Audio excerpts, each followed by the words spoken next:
All right, perfect. So as a quick agenda for today, we are going to first go through a quick overview of the retail sales process. There's a lot of information that we can get into just in terms of how to go about getting in front of the buyers. We're not going to cover that very beginning step today, but we're going to kind of cover that intermediate step of once you actually get a meeting with them or have an opportunity to pitch. Then we'll also show you a few examples of example pitch decks that you can use, which of course will vary depending on your product and your brand. And then also how to find that data to really support your story, which as you'll learn is going to be the key important piece for this.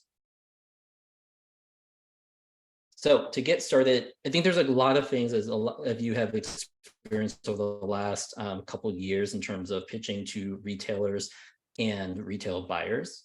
One of the first is that with the coming out of the pandemic as we are now, some of these meetings are happening in person again, others are still happening virtually. And so just be aware of the different steps that you might need to take in order to get a meeting and get in with a retail chain, especially some of the larger ones. Some retail buyers prefer to have you come in to their office, share samples with the team, and really get to know you. And others are perfectly happy doing that virtually.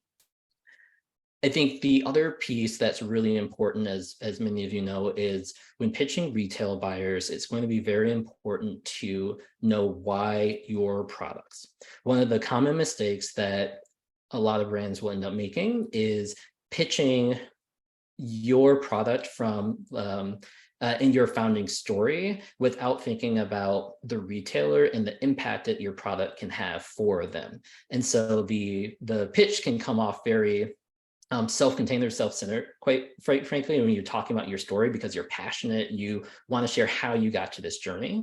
But what's really important is thinking about it from the retailer's point of view and why your product will make a difference for them. As I always say when I talk to founders, every single shelf slot in the retail store right now is full. So that means in order to get your products on shelf, whether it's a new SKU or a new product for the first time, that retailer has to take off an existing product. And for buyers, what they are responsible for is essentially a mini profit and loss kind of for their category or for the sets that they manage. And so if they bring on a new product, there has to be a really strong selling case of why that new product needs to come off the shelf. And it's either going to be taking off a product with a slower velocity, or it can be taking off maybe a extra SKU from an existing product that may have 3 or 4 slots on the shelf. But knowing that perspective is really powerful because as you are pitching your story to retailers, that data in terms of why you compare to the larger context of the category is going to be extremely important.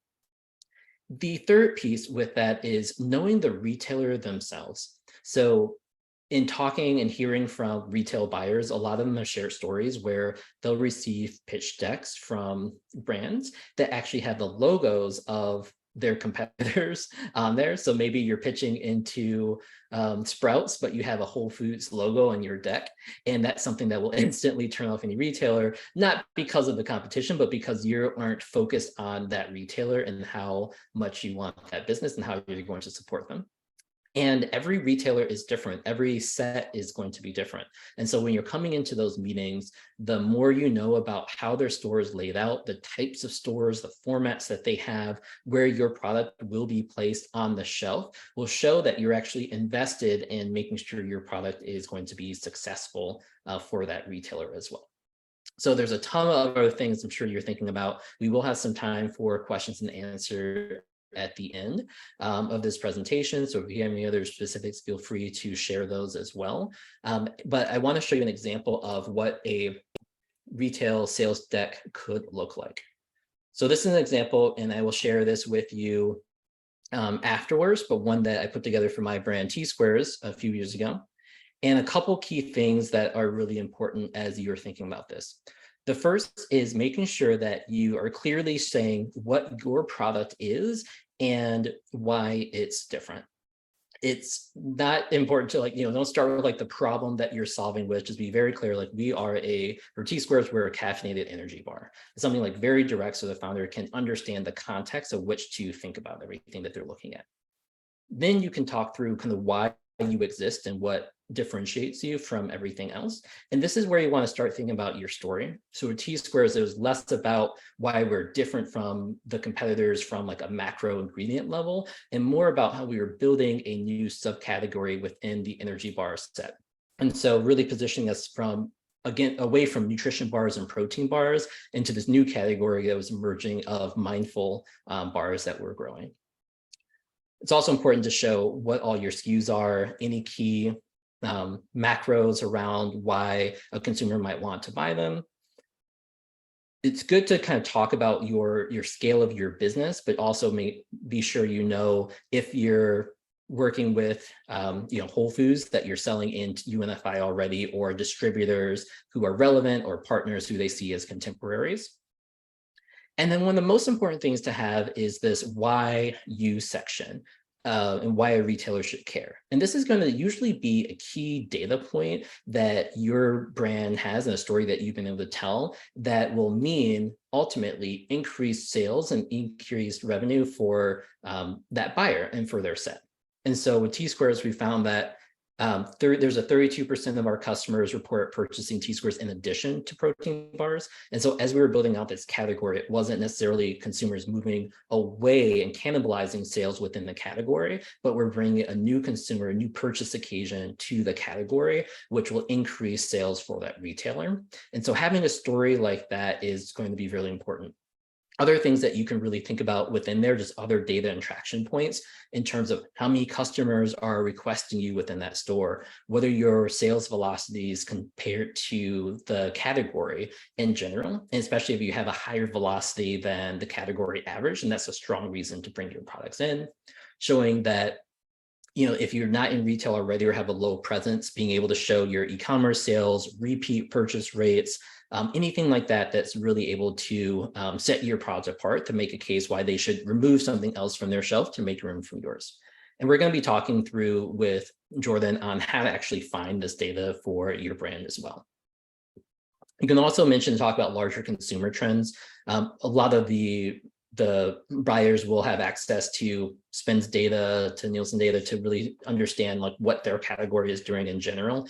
And so it's less important to kind of give them an overview of the category, but really kind of highlight anything that's specific for your brand or for your category that you want to stand out. And then also having a really strong support and promotion plan that is specific to show that you're going to help to move that product. One of the mistakes that I made in launching, I know a lot of other founders do as well, is thinking that the retailer is there to sell the product on your behalf, when in fact, they are responsible for hundreds, if not thousands of products on their shelf. And so they're going to be focused on mainly the ones that have the highest velocity for them, because that's going to move the needle. And so if you're coming in sharing how you're going to merchandise your products, how you're going to do demos or promotions to really make sure you're driving that trial and driving that repeat purchase, that's going to be something that really stands out, because the retailer knows that you're going to have the backing to really support that product in the success. So with that, I want to transition over to Jordan to really share how to actually start building out and finding the data for your brand to really support that. Awesome. Thanks, Jordan. I think Jordan brought up some really good points there, that passion and relationship will take you a little of the way with a retailer, but at the end of the day, it's really how are you helping that retailer move product? How are you working with them and getting those data points, which is really the meat of the presentation, to show them how you're going to contribute to their success. So that's really where that data story comes in.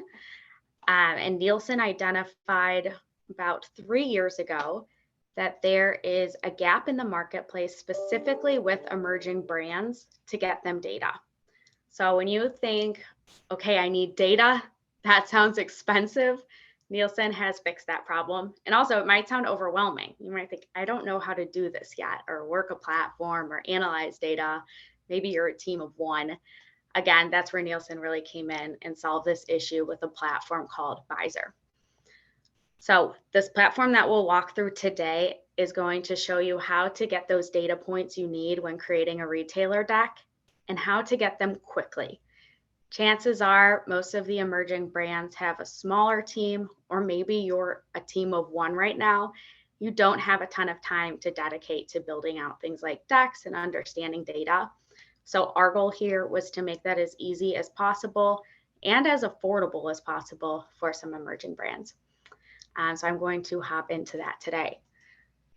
I know a couple of you shared ahead of time some questions around what should actually be in your deck. What are some of those data points you should include? And that's something that Bizer actually has done for you by creating some of those decks or stories ahead of time using AI and some of our data, so that you just put in some of your inputs and then the platform is actually going to spit out a story for you so that you can use that to tell your story to the retailer of why you should be on shelf, again, using compelling data points. So what I did here is I logged into our Nielsen Bizer platform. I clicked into stories, and then I'm going to click into category management. What this deck is going to do, and I am picking category management, but there's a number of different decks in here that you can use to tell your story to investors, retailers, internally, whoever that might be. So category management is a great one to tell that story to retailers. And what this deck is going to do is show how you're doing as compared to the category. So when you're thinking, all right, I'm going into this retailer, I know I can show my passion, I know I can build a strong relationship with them, but the part I'm missing is how am I going to help them grow using data? That's what this deck will help you do. It's going to show, okay, the category is growing at 10%, but my brand, we'll call it Jordan's Coffee, is growing at 14%. So me being on the shelf is going to help their total coffee category grow faster, which the coffee buyer is most likely going to love to hear. On that too, it can show how successful your promotions have been, who your buyers are, and are they buying again? So let's say you have a really loyal fan base. You know that every time they purchase, they're purchasing with you again and again and again. That's a really strong metric to include in this deck as well, which again, Bizer can pull all of that together for you. So what actually pulling this data looks like is we first clicked on category management story. We're then going to click next step here.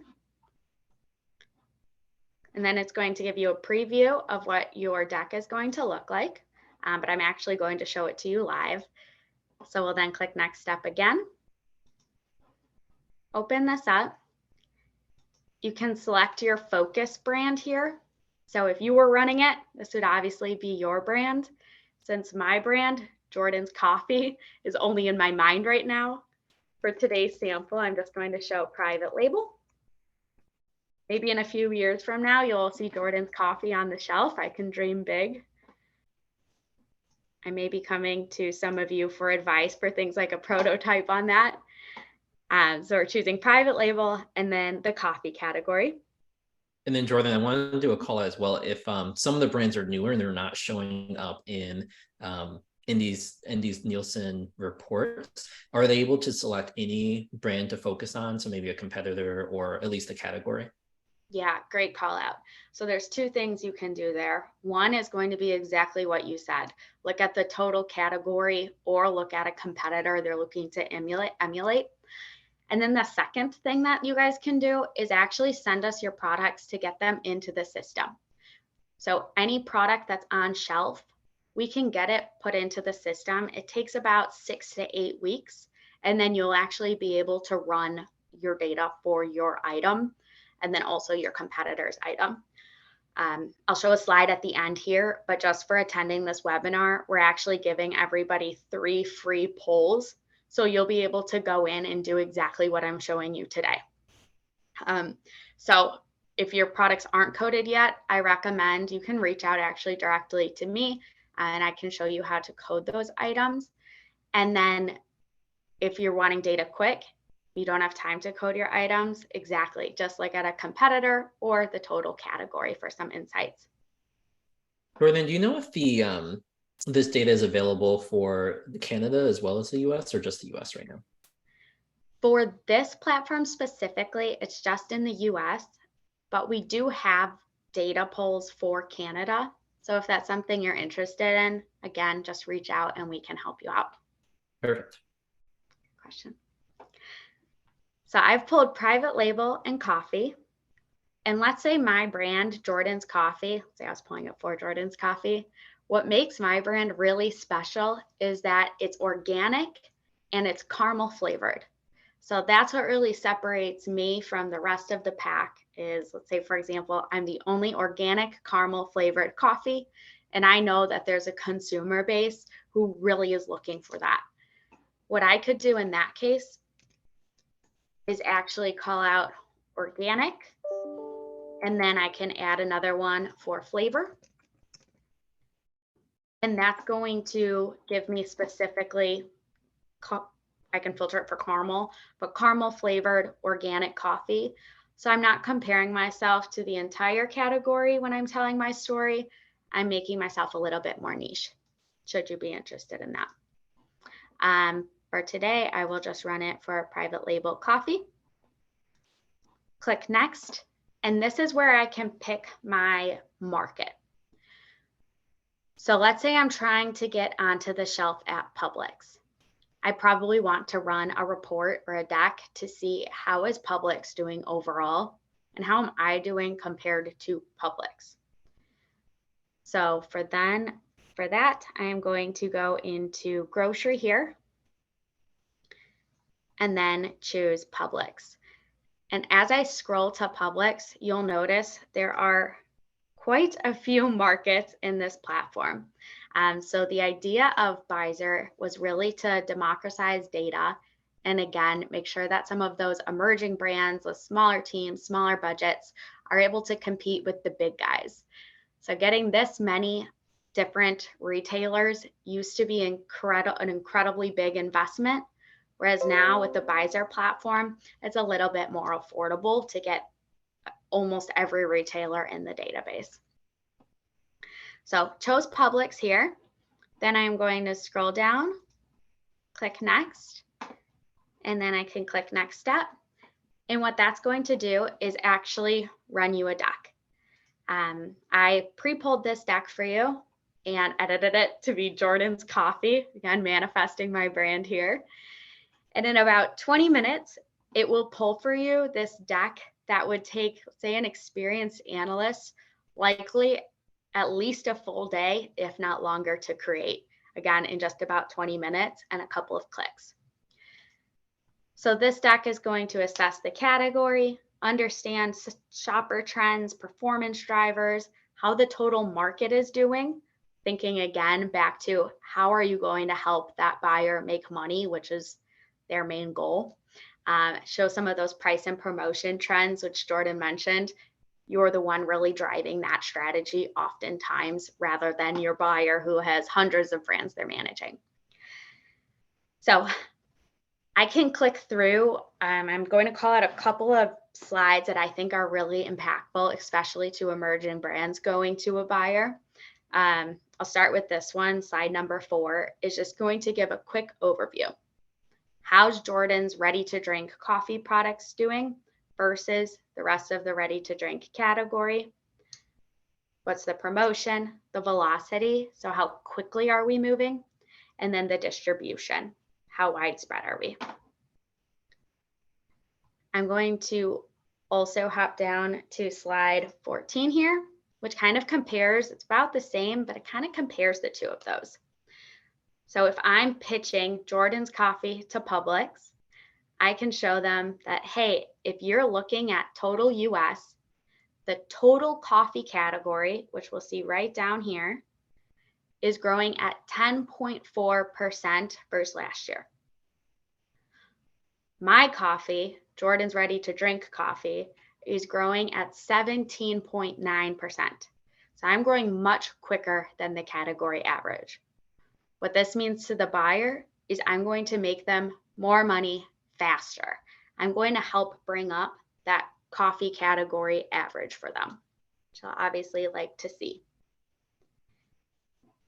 Couple of additional numbers here, such as distribution, velocity, again, promotion, telling a little bit of that story. If you're new to data, some of these metrics might seem a little bit overwhelming or confusing. And what Visor actually has baked within the platform is a number of different ways to help out there because it was made for more emerging brands. The first is going to be that every metric has a little sheet describing exactly what it is. And then the second is going to be that we actually have a chat box manned, or I guess I should say womaned, with 3 wonderful ladies at Nielsen who are always there to respond to any questions you might have. So if these seem confusing to you, you are not alone, and there's plenty of support to help out there. I'm next going to jump down here to slide 22, which is going to call out, for example, price. My Jordan's coffee base price is at $9.51, which is lower than the total coffee category. So even though we're priced a little bit lower, we're growing much faster, making them more money, and really just telling a story there.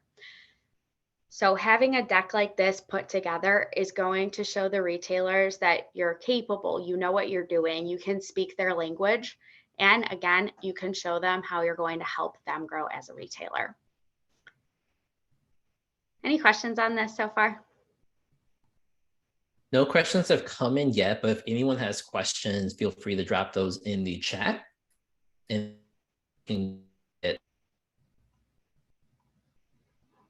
Awesome. You might be cutting out a little bit, Jordan. So I'll keep moving along if that works. And I think yeah, thing as well that I know a lot of people think through is that a lot of it, like there's a lot of slides in there, so the data can be a little overwhelming. And so I think I just want to emphasize what you said is leverage the NielsenIQ team to really understand like how to tell your story, kind of using the data best. So I think that's really important.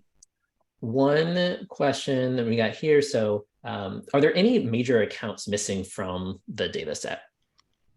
Yeah, great question. So the 3, I guess I should say 4, 5 big ones that come to mind is going to be Kroger, H-E-B, Costco, Trader Joe's, and Aldi. Those are 5 that you can't pull at an account level, but for some of those that I just named, they actually do roll into our total US numbers.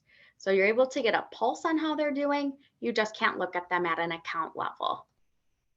Very good question. Okay, awesome. And then I think Jose just had a question asking, so the data comes from current retail locations.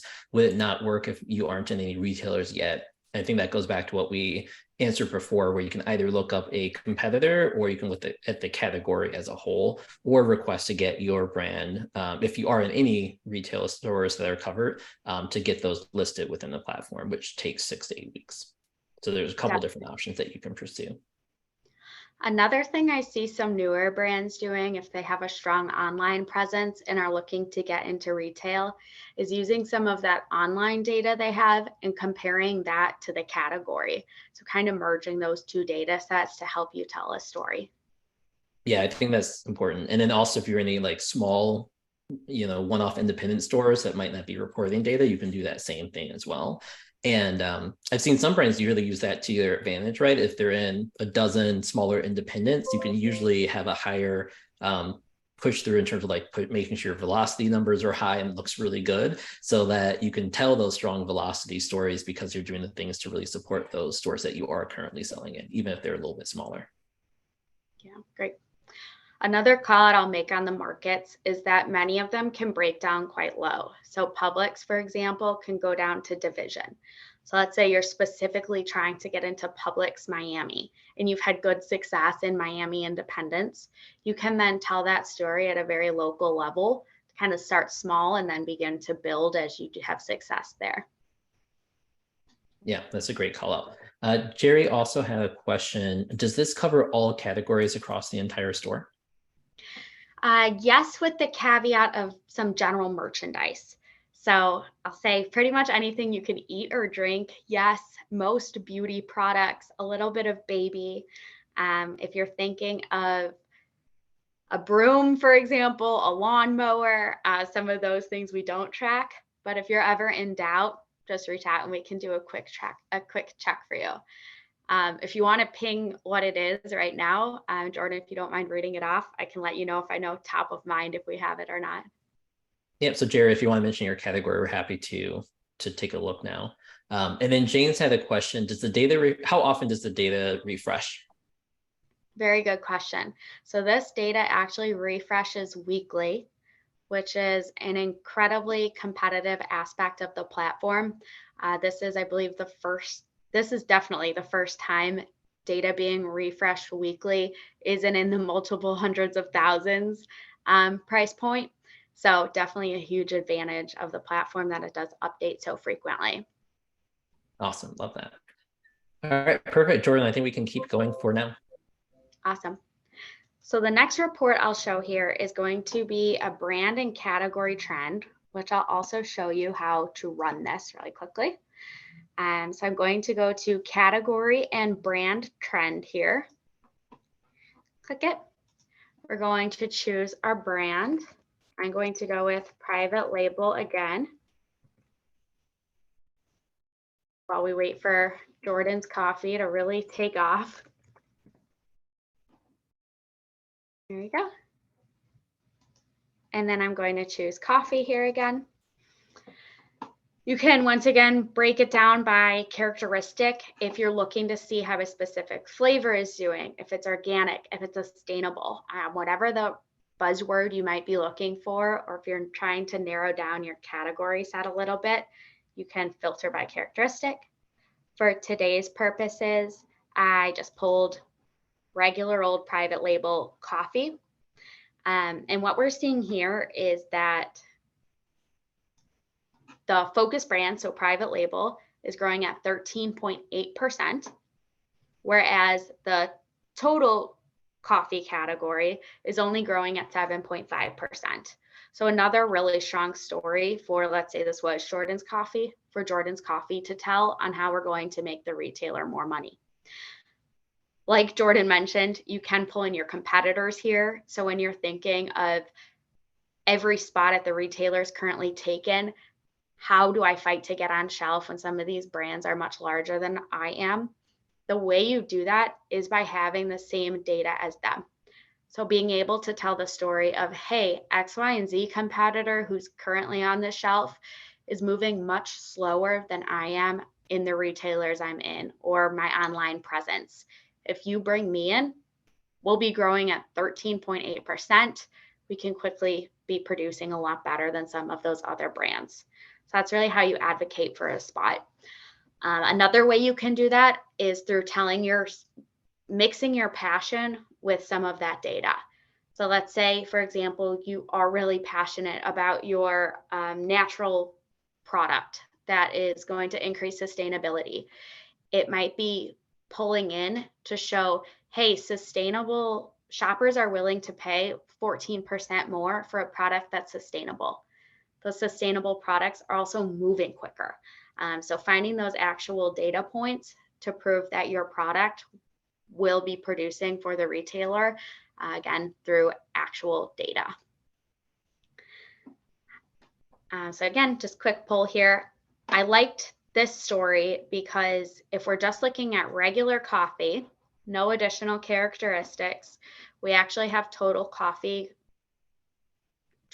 label coffee growing at 13.8%. But then if I add in the coffee grind is specifically drip coffee, so getting a little bit more niche. I pre-pulled it a little too quickly. But what that data showed is that the private label brand was then actually declining in sales when we only looked at that drip coffee. So when you're thinking about competing with some of those bigger competitors, winning that shelf space, it really is pulling your passion. What makes the brand special? What are those characteristics that you feel so strongly about? Adding them to the data and then using that to tell the story of how you'll be a differentiator on the shelf and make the brand and make the retailer more money. Yeah, Jordan, Any I love questions? that because what's really great is you can see not just like, maybe there's other competitors that you admire and they're doing great work as well, but when you look at their products in the set, maybe they have 4 facings per SKU, which might be kind of over indexed on what's necessary. And so it's less that the whole competitor should be taken off, but they have some room to add in some diverse options for their like on their shelf space, because they can maybe reduce theirs by 1. I just need 1 facing. Let's try it out and see if we can move that velocity in the same way that we've been able to tell that other story. And that's how you're able to kind of mix and match both the data with your experience of like actually seeing that shelf set in store. Absolutely. And I'd say that's where some of those other reports come in here too. So with Pfizer, you're able to get down to an item, and then you can show item ranking with characteristics. So pulling out, hey, this, Fortune 500 company or even Fortune 100 company has 4 or 5, or sometimes even 20 of the same different item, just maybe it's in different flavors. Showing that you bring something new to the set. You're saying, hey, I'm just asking for one of these spots, and telling a really competitive story with that can be a really good way to advocate for your brand, using some of those things that make you special and different from the current category set. So that's a little bit on the platform. I figure we could jump in, Jordan, if it works for you, we could maybe jump into some of the questions sent in ahead of time. And then we Yeah, I also think can ask them live. Yeah, one thing I want to ask you as well first, as Jordan mentioned, we are offering everyone on the webinar 3 free reports and data pulls through the platform. There's a link in the chat, and then there's also info here. So Jordan, with those 3 kind of reports, what would you recommend as the kind of top 3 reports that brands should to look at using? Yeah, I think a brand and item report are going to be a really good one. So I'll actually hop back into the tool to call these out. Before I hop, I'll leave this up for a second so you can scan the code and get access to those 3 reports now. I'll also put this back up at the end so you don't have to rush. But I'd say some of the big reports, as I pull them up, are going to be the item ranking. So seeing how all of the items in your category are doing, and also how you're doing on the shelf. I think this item ranking one is really valuable, whether you're on the shelf already or not, because you can see what's doing well, what are some flavors that are doing well, what are some call outs like organic, like sustainable, that are doing really well in the category if you were thinking of changing your product at all. So item is going to be really powerful. And then also start to see where your products are, if they are really successful, if you have a strong story to tell, or if maybe you need to make some tweaks to help kind of buff up that data a little bit. So I'd say item ranking with characteristics is a really good one there. And then also brand ranking is going to be a powerful one. So who are those brands who you're actually competing with? When you're thinking of shelf space, you can, of course, always walk the store, check out a couple of stores, but chances are you're not flying to every region to see the data set. And if you are, I can tell you Pfizer is much more quick and much more affordable than going that strategy. So you can actually pull the brands. I'll go back to Publix. Pull every brand in your category at Publix to see who your competition is. Who are you competing with at a region level, at a total US level? Who are you actually fighting for that shelf space with? So I'd say those 2 are big ones. And then lastly, I would pull a category report, which I think a category trend report. So see how the total category is doing. Is it growing? Is it shrinking? And how are you going to outpace those numbers or turn those numbers around if it currently is a declining category? Just start to really familiarize yourself with what is happening in the category. I love that. Perfect. I think those are really powerful. So anyone listening, if you're thinking about like, hey, these are great, but how should I start getting the data and what should I look at? Definitely start with those 3 reports. All right, Jordan, let's get into some of the question and answers if you want to pull up those initial lists. We did receive some questions in advance from our audience, so hopefully they're here joining us now. If you do have any other additional questions, either on kind of how to create that pitch deck or what data is going to be most important, please feel free to ask that in the chat. And if you want to come up on video, I'm happy to invite you on video as well to ask your question directly. Awesome.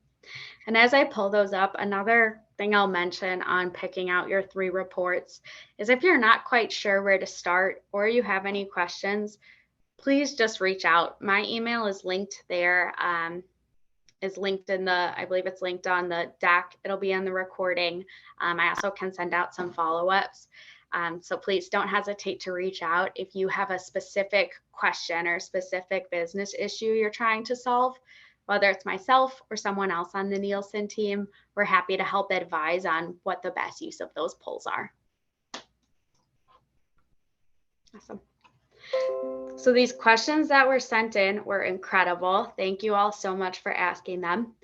What I actually did for these questions is I worked back with our team who supports Whole Foods to get some of these answers. So the answers to these questions are coming, say, directly from the horse's mouth.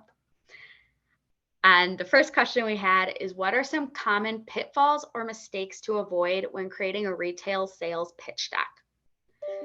And one of the things that the team sees quite a lot is that decks will be extremely long or wordy. Even the one I showed today, I didn't delete out any slides. And as some of you might have looked at it, and as Jordan mentioned, it can look overwhelming. If it looks overwhelming to you, it probably looks overwhelming to the retailer as well. So what you'll want to do is actually go through, find those 2 or 3 slides that give you really hard-hitting, strong metrics, and take out the rest.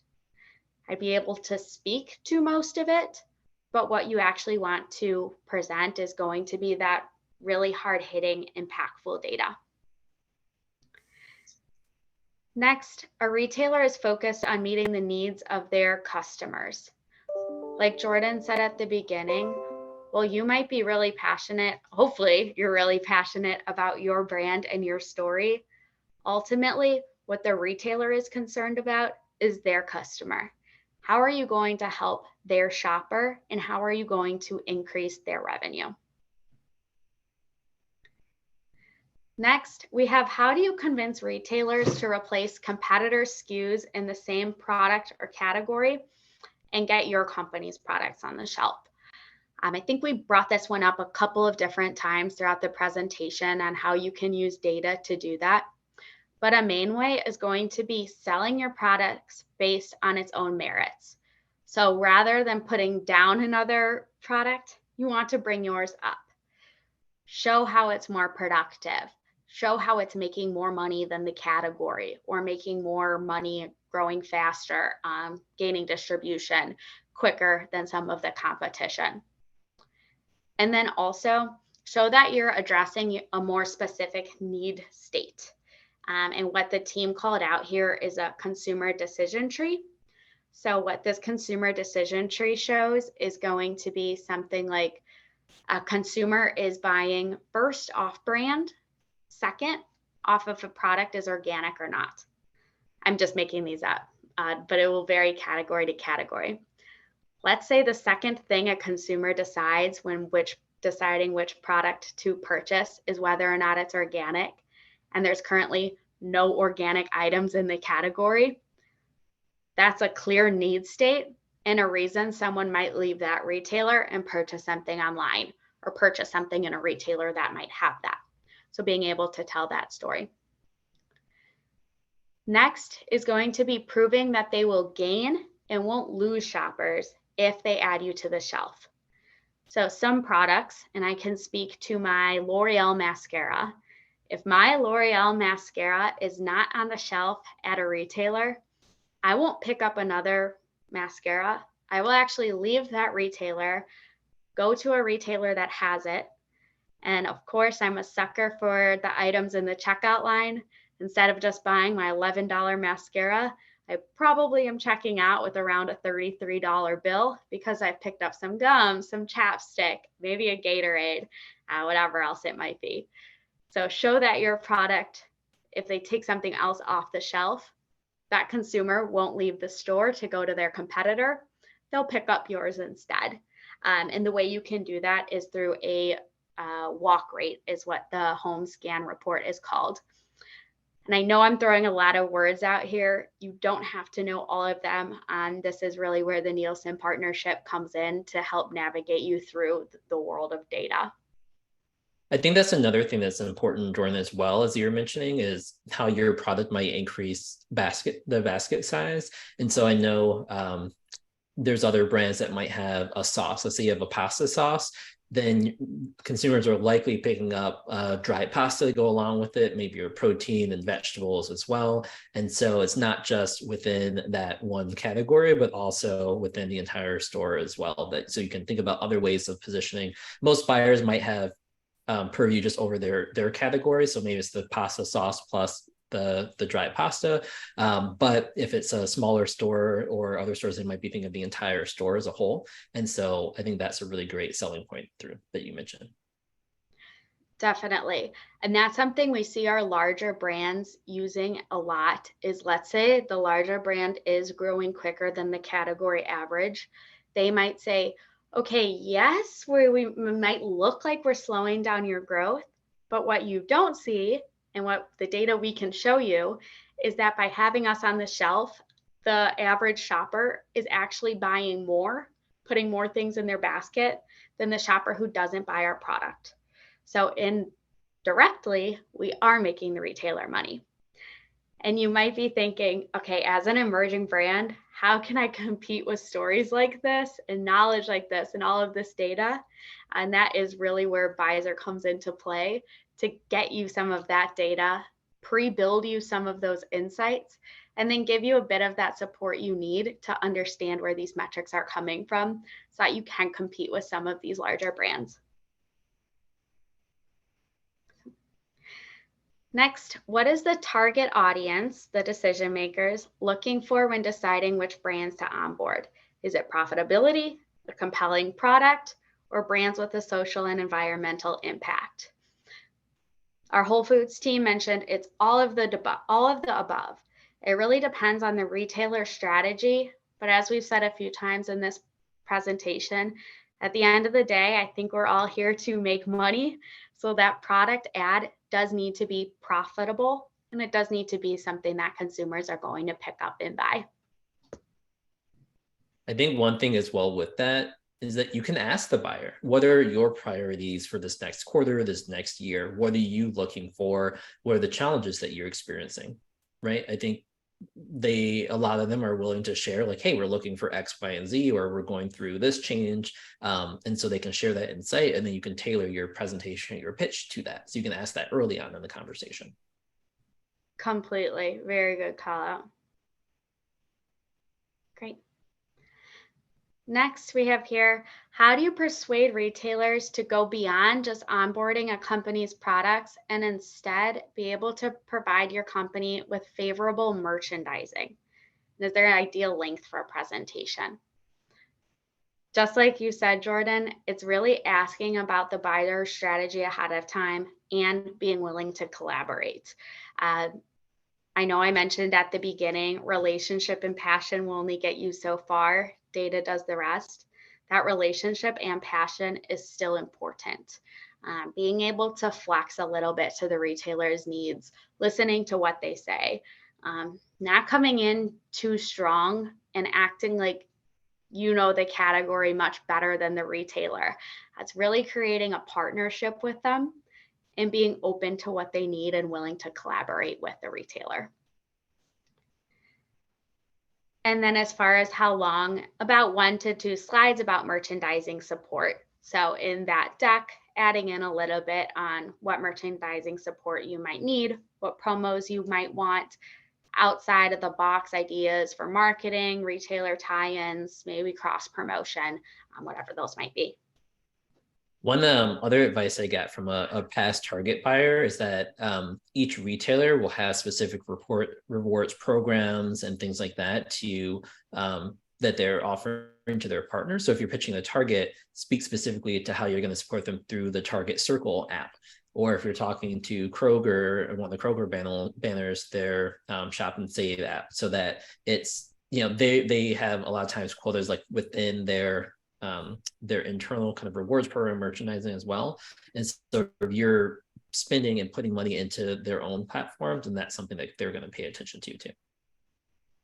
Yeah, completely. I know being a Target Circle member did not benefit me this week with all of their sales. I spent way too much money.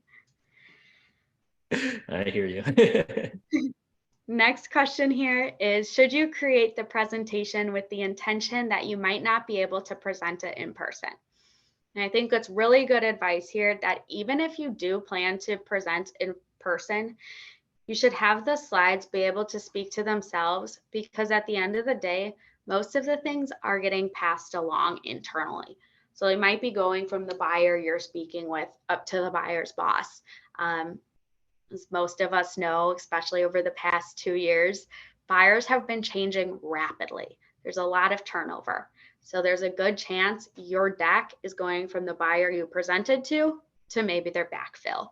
So even if you are presenting in person, you really want that deck to be clear to whoever's picking it up and just reading it independently. Here we have what data is most important to share with retailers, and how do you gather this data? Hopefully by the end, since we're at the end of this presentation, you have a good idea of what some of those points are. But to call out a little bit more information, you want to call out your success at both the retailer and then remaining market, which that's going to be, for example, total category outside of the retailer, or how you're doing in other retailers than the one you're pitching to. If you're successful elsewhere, why are you successful there? What are those numbers? And how are you going to translate that into the new retailer you're speaking to? Next is going to be some of that consumer data. So like we mentioned, that trial and repeat data. If they buy it once, are they buying it again? Are you growing basket size? Who actually is your consumer? Is your consumer showing up in the store that you're trying to get into, or in the retailer that you're trying to get into? So a lot of those data points, all of which are available in Visor. Next is going to be your RMS, which is your scan data. So retail measurement scan data is going to be anything that slides across the register. So you have your home scan data, which is your people data, and then your RMS data, which is going to be anything that scans. So are your sales up and down? Are your units up and down?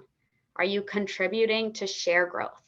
So that means if you look at a piece of the pie of everyone buying mascara, how much of those mascara sales are you taking? Or how much of those coffee sales are you owning?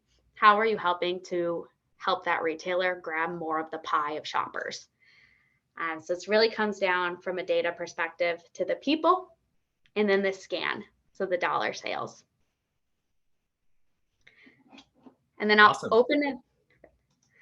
I'll open it up for any questions. And then I'm also going to leave this up on the screen so that you can scan this barcode here for a minute. And again, if you have any questions on which reports to pull, questions around how data can help your company grow, please just reach out and we will get you in touch with somebody who's here to support. Perfect.